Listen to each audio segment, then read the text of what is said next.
This is a demo for Power BI Dynamic Row Level Security. So here we have again the AdventureWorks model. So in addition to the standard model, we also have a additional table called security profile. So in this profile, we mapped out the users against the colors that they have access to.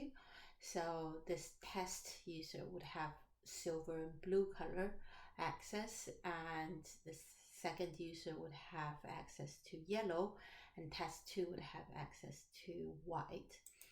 Within the model view, we want to connect the security profile to the product table via the color, so that the relationships between the tables is established. So if we go back to our model tab and to manage rows, if you remember, within the basic row level security, we would have to set up a different row for each of the colors in order to control the access to different colors. Within dynamic row level security, we will have the same effect, but less maintenance to do by adding only one row, and that row is called color. And for this color row, we will have the DEX expression as the security profile, and the column analyst is equal to user principal name bracket. And user principal name is the same as user's AAD login email address. And that's what we had mapped out in that security profile table. So as long as you keep that security profile table updated, your users' access to different colors, in this case, should be updated. Now we have this set up. We don't have to necessarily change the rows additionally if we have more colors added into the table in the future. We just need to make sure either the user or the security group are added to the color row in Power BI service, and the user is added to the security profile table, then that user will comply to the row level security using dynamic row level security. So now let's test the row. So we'll click on color, we'll also click on other user. Here we'll type in the email address of that test user that we had.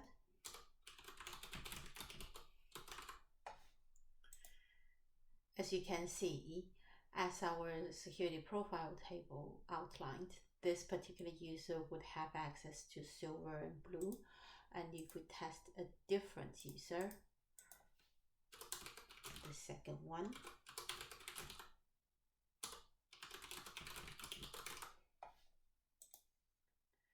that user would have access to yellow only, same as the test 2 user should only have access to what we give access to within the security profile table.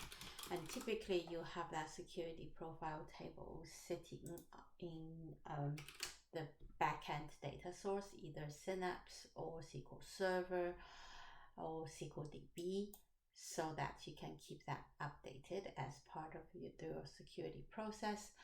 So now we have this tested out in Power BI Desktop. We can publish this to the Power BI service and see what setup we need to do there.